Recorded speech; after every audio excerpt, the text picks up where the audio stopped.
Hi ಎಲ್ಲರಿಗೂ ನಮಸ್ಕಾರ. Welcome back to our YouTube channel. ಯಾರೆಲ್ಲ ವಿಡಿಯೋಸ್ನ ಸಬ್ಸ್ಕ್ರೈಬ್ ಮಾಡದೆ ನೋಡ್ತಾ ಇದ್ದಾರೆ ಸಬ್ಸ್ಕ್ರೈಬ್ ಮಾಡ್ಕೊಳ್ಳಿ. ಹಾಗೆ ಇದು EVSಗೆ ಸಂಬಂಧಪಟ್ಟಂತೆ 8ನೇ ತರಗತಿ ಏನು ಅಭ್ಯಾಸ ಮಾಡ್ತಾ ಇದ್ದೀವಿ ಅದರಲ್ಲಿ ಇದು 5ನೇ ವಿಡಿಯೋ ಆಗಿರುತ್ತೆ.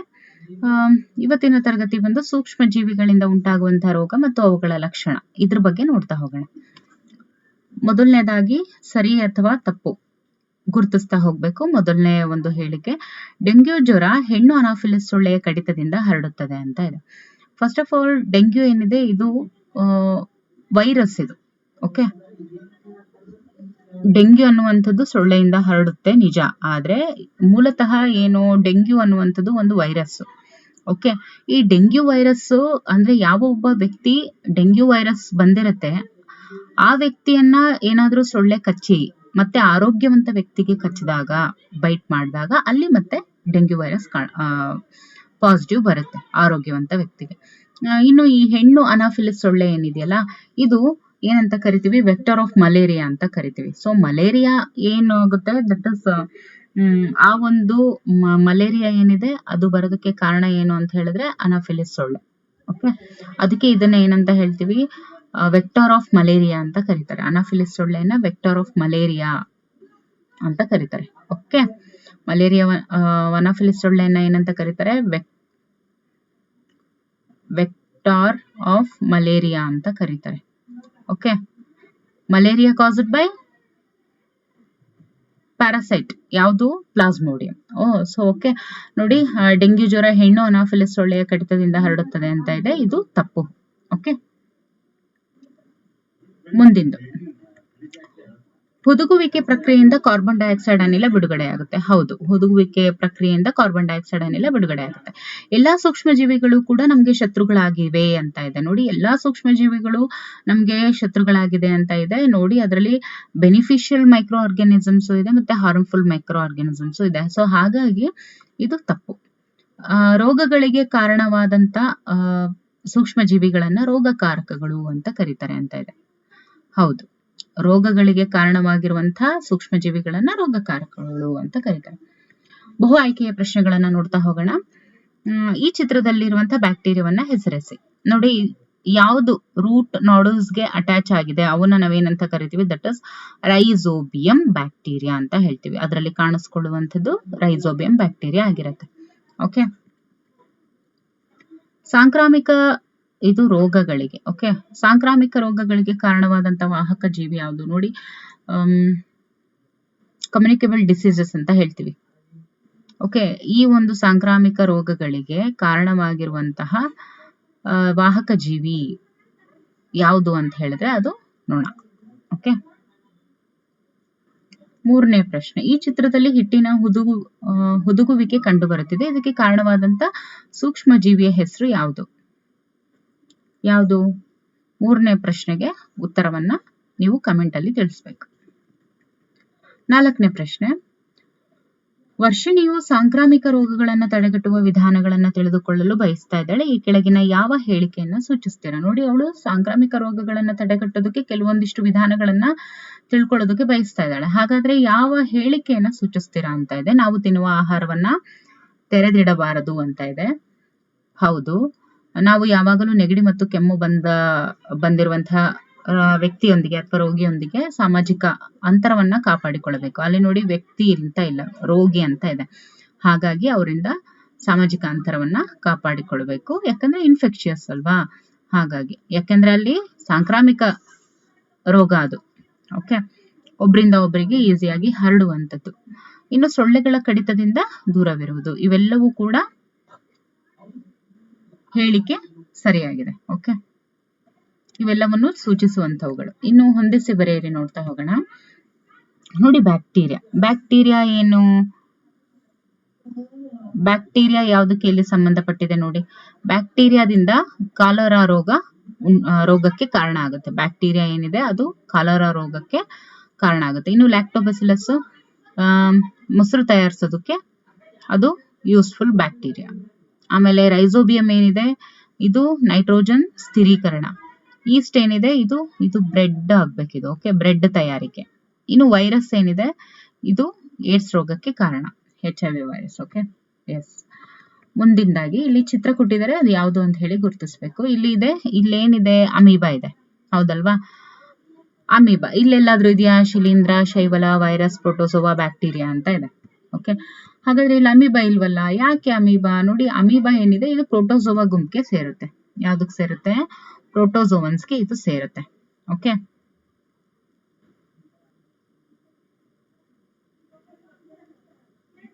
ಅಮೀಬಾ ಏನಿದೆಯಲ್ಲ, ಈ ಅಮೀಬಾ ಪ್ರೋಟೋಸೋವಾಗೆ ಸೇರುತ್ತೆ. ಯಾಕಂದ್ರೆ ಯಾಕೆ ಇದನ್ನ ಪ್ರೋಟೋಸೋವಾ ಗುಂಪಿಗೆ ಸೇರಿಸಿದ್ದಾರೆ? ಯಾಕೆ ಸೇರಿಸಿದ್ದಾರೆ ನೋಡಿ, ಅಮೀಬಾ ಏನಿರುತ್ತೆ ಇದು ಕಿಂಗ್ಡಮ್ ಪ್ರೋಟಿಸ್ಟಾ. ಇದು ಕಿಂಗ್ಡಮ್, ಅಮೀಬಾ ಏನಿದೆ ಇದು ಕಿಂಗ್ಡಮ್ ಪ್ರೋಟಿಸ್ಟಾ. ಇದರ ಒಂದು ಸಾಮ್ರಾಜ್ಯ ಪ್ರೋಟಿಸ್ಟಾ ಸಾಮ್ರಾಜ್ಯ ಆಗಿರುತ್ತೆ. ಇಲ್ಲಿ ಏನಾಗಿರುತ್ತೆ, ಈ ಒಂದು ಪ್ರೋಟಿಸ್ಟಾ ಸಾಮ್ರಾಜ್ಯದಲ್ಲಿ ಎಲ್ಲ ಬರೀ ಸಿಂಗಲ್ ಸೆಲ್ಡ್ ಯೂಕ್ಯಾರಿಯೋಟ್ಸ್ ಇರುತ್ತೆ.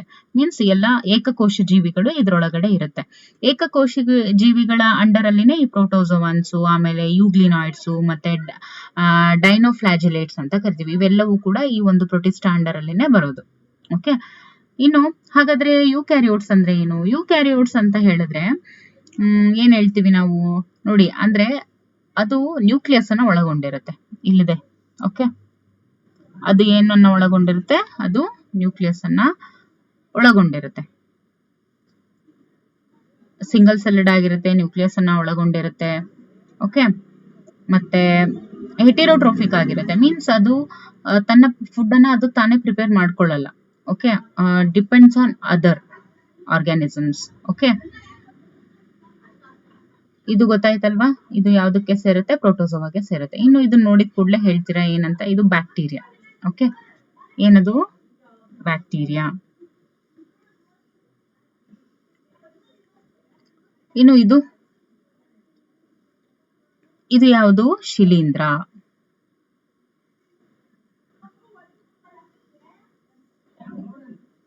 ನೆಕ್ಸ್ಟ್ ಇದು ಕ್ಲಾಮೈಡೋಮೋನಸ್. ಯಾವ ಒಂದು ಸಾಮ್ರಾಜ್ಯಕ್ಕೆ ಸೇರುತ್ತೆ? That is ಶೈವಲ. ಶೈವಲ ಅಂದ್ರೆ ಏನು? ಆಲ್ಗೆ. ಈ ಕೆಳಗೆ ಕೊಟ್ಟಿರುವಂತಹ ಸೂಕ್ಷ್ಮ ಜೀವಿಗಳನ್ನ ಮಿತ್ರ ಮತ್ತು ಶತ್ರುಗಳಾಗಿ ವಿಂಗಡಿಸಿ ಅಂತ ಇದೆ. ಓಕೆ, ಅಂದ್ರೆ ಯಾವುದು ಯೂಸ್ಫುಲ್ ಅಂದ್ರೆ ಮೀನ್ಸ್ ಬೆನಿಫಿಷಿಯಲ್ ಮೈಕ್ರೋ ಆರ್ಗ್ಯಾನಿಸಮ್ಸ್ ಮತ್ತೆ ಹಾರ್ಮ್ಫುಲ್ ಮೈಕ್ರೋ ಆರ್ಗ್ಯಾನಿಸಮ್ಸ್ ಅಂತ ನಾವು ನೋಡ್ತಾ ಹೋಗ್ಬೇಕು. ಇದು ಬೆನಿಫಿಷಿಯಲ್ ಅಂತ ಯಾವ್ಯಾವು? ಇಲ್ಲಿ ಈಸ್ಟು, ಲ್ಯಾಕ್ಟೋಬೆಸಿಲೈ, ಆಮೇಲೆ ರೈಸೋಬಿಯಂ ಅಂತ ಇದೆ. ಇಲ್ಲಿ ಮಲೇರಿಯಾ, ಪ್ರೋಟೋಸೋವಾ, ಬ್ರೆಡ್ ಮೋಲ್ಡ್ ಮತ್ತೆ ಬೆಸಿಲಸ್ ಆಂಥ್ರಾಸಿಸ್ ಅಂತ ಇದೆ. ಓಕೆ, ಇಲ್ಲಿ ಆಲ್ರೆಡಿ ಇದೆ ಇದು. ಓಕೆ, ಇವೆಲ್ಲ ಏನು? ಈಸ್ಟು ದೋಸೆಗೆ ಅದಕ್ಕೆಲ್ಲ ಬಳಸ್ತಾರೆ, ಜೊತೆಗೆ ಕೇಕ್ ಮಾಡೋದಕ್ಕೆಲ್ಲ ಬಳಸ್ತಾರೆ. So this is also beneficial. ಆಮೇಲೆ ಲ್ಯಾಕ್ಟೋಬೆಸಿಲಸ್ ನೋಡಿ, ಲ್ಯಾಕ್ಟೋಬೆಸಿಲಸ್ ಏನಕ್ಕೆ ಉಪಯೋಗ? ನಮ್ಗೆ ಮೊಸರು ತಯಾರಿಕೆಯಲ್ಲಿ ನಮ್ಗೆ ಲ್ಯಾಕ್ಟೋಬೆಸಿಲಸ್ ಉಪಯೋಗ ಆಗುತ್ತೆ, ಹೌದಲ್ವಾ?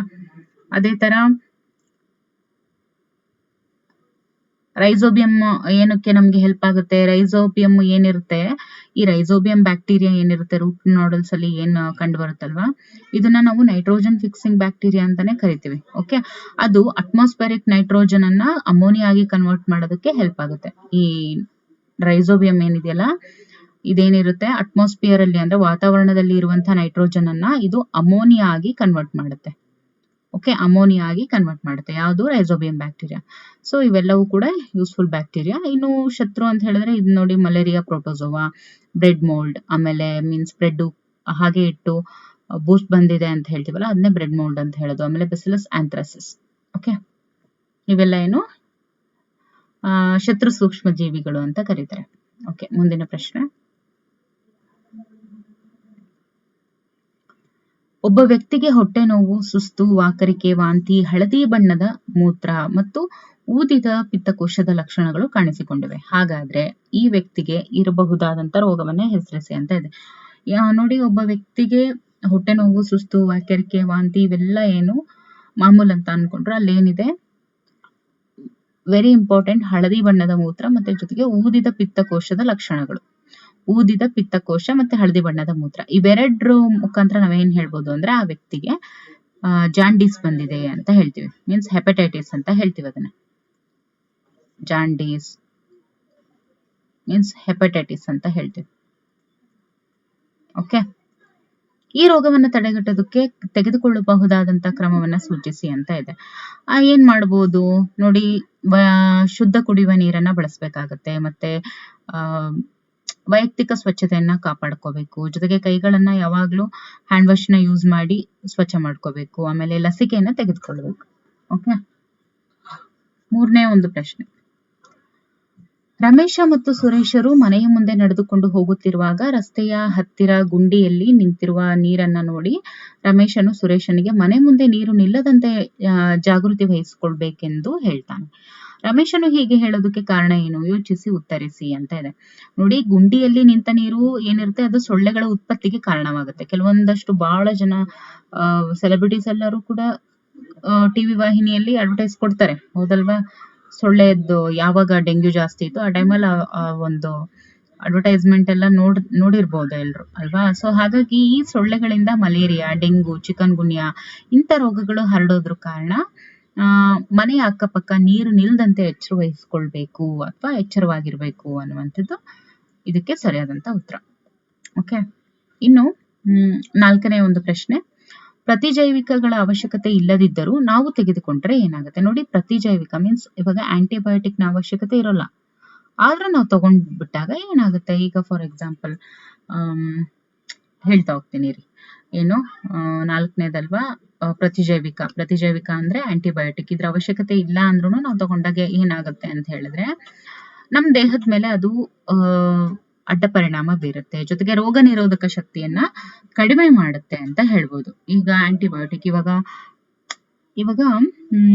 ಇವಾಗ ಪ್ಯಾರಾಸಿಟಮಲ್ ಒಂದು ಟಾನಿಕ್ ಇದೆ, ಹೌದಲ್ವಾ? ಟಾನಿಕ್ ಬರುತ್ತೆ ಮಕ್ಕಳಿಗೆ, ಆಮೇಲೆ ದೊಡ್ಡವರಿಗೆ ಟ್ಯಾಬ್ಲೆಟ್ಸ್ ಇರುತ್ತೆ ಪ್ಯಾರಾಸಿಟಮಲ್. ಇವಾಗ ಏನೋ ಸಣ್ಣದಕ್ಕೂ ಏನೋ ಆಯ್ತು ಅಂತ ಅನ್ಕೊಂಡ್ಬಿಟ್ಟು ಸುಮ್ನೆ ಕೆಲವ್ರು ಇರ್ತಾರೆ, ಅವ್ರಿಗವ್ರೇ ಡಾಕ್ಟರ್ ಅಂತ ಅನ್ಕೊಂಡು ಪ್ಯಾರಾಸಿಟಮಲ್ಲು, ಆಮೇಲೆ ಬಹಳಷ್ಟು ಇವಾಗೇನೋ ಗ್ಯಾಸ್ಟ್ರಿಕ್ ಬಂತು ಅಂತೇಳಿ ಗ್ಯಾಸ್ಟ್ರಿಕ್ ಟ್ಯಾಬ್ಲೆಟ್ಸ್ ಅವ್ರೇ ತಗೊಂತಿರ್ತಾರೆ. ಓಕೆ, ಇವಾಗ ಆಂಟಿಬಯೋಟಿಕ್ಸ್ ಬರೋಣ. ಯಾವುದು? ಪ್ಯಾರಾಸಿಟಮಲ್ ನ ಅವಶ್ಯಕತೆ ಇಲ್ಲದೆ ಇದ್ರೂ ಕೂಡ ಏನೋ ಸಣ್ಣ ಪುಟ್ಟದ್ದು ಸರಿ ಹೋಗುವಂತದಕ್ಕೆಲ್ಲಾನು ಅದನ್ನ ನಾವು ಡಾಕ್ಟರ್ ಸಜೆಷನ್ ಇಲ್ಲದೆ ತಗೊಂತಾ ಹೋದ್ರೆ ಏನಾಗುತ್ತೆ, ರೋಗ ನಿರೋಧಕ ಶಕ್ತಿ ಏನಿರುತ್ತೆ, ಆ ಇಮ್ಯುನಿಟಿ ಪವರ್ ತಾನೇ ಅದು ಕಡಿಮೆ ಆಗ್ತಾ ಹೋಗುತ್ತೆ.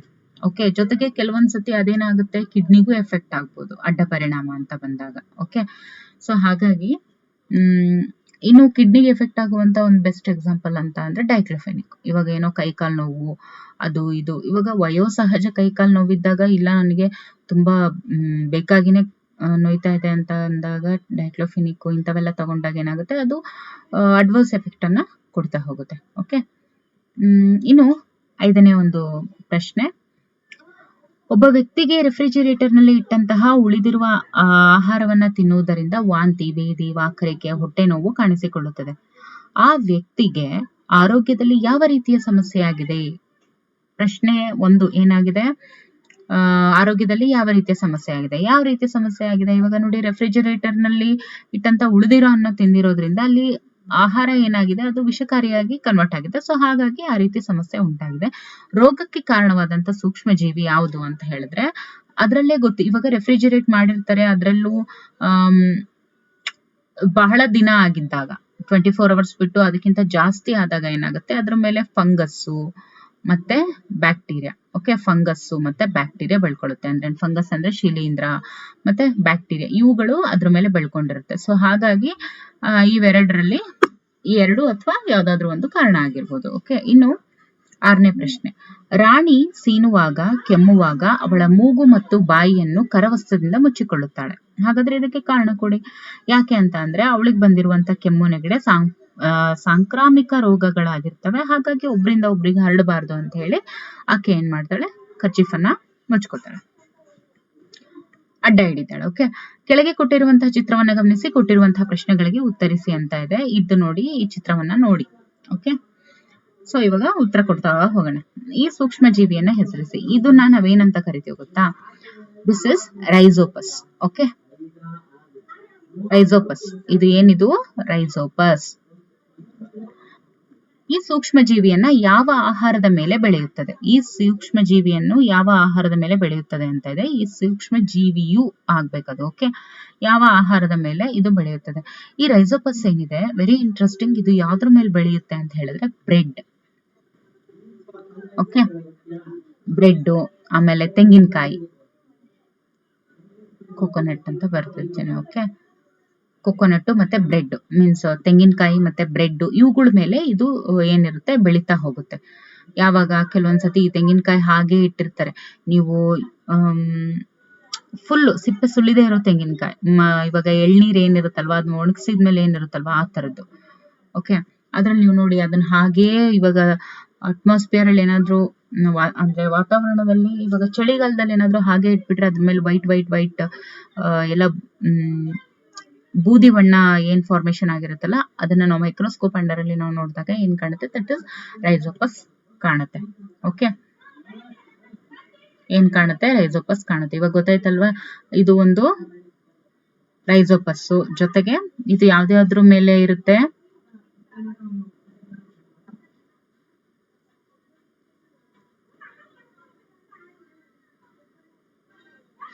ಓಕೆ, ಇದು ಯಾವ್ಯಾವ್ದ್ರ ಮೇಲೆ ಇರುತ್ತೆ? ಒಂದು ಬ್ರೆಡ್ ಮತ್ತೆ ಕೊಕೊನಟ್ ಮೇಲೆ ಇರುತ್ತೆ.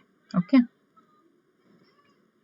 ಈ ಸೂಕ್ಷ್ಮಜೀವಿ ಬೆಳೆದಂತಹ ಆಹಾರ ತಿನ್ನಲು, ಅಂದ್ರೆ ಈ ಒಂದು ಸೂಕ್ಷ್ಮಜೀವಿ ಏನ್ ಬೆಳೆದಿರುತ್ತಲ್ವಾ ಅದ್ರ ಇದು ಬೆಳೆದಿರುವಂತ ಆಹಾರ ತಿನ್ನೋದಕ್ಕೆ ಸೂಕ್ತವೇ ಅಂತ ಕೇಳಿದ್ರೆ, ಇವಾಗ ಫಾರ್ ಎಕ್ಸಾಂಪಲ್ ಬ್ರೆಡ್ ಮೇಲೆ ಬೆಳೆಯುತ್ತೆ ಅಂತ ಹೇಳಿದ್ವಿ. ಇವಾಗ ಬ್ರೆಡ್ ಮೇಲೆ ಈ ಸೂಕ್ಷ್ಮಜೀವಿ ಏನ್ ರೈಸೋಪಸ್ ಬೆಳೆದಿರುತ್ತಲ್ವಾ ಅದನ್ನ ನಾವು ತಿಂದ್ರೆ ಆರೋಗ್ಯಕ್ಕೆ ಒಳ್ಳೇದಾ ಅಂತ ಕೇಳಿದರೆ ಇಲ್ಲ, ಖಂಡಿತವಾಗ್ಲೂ ಇಲ್ಲ.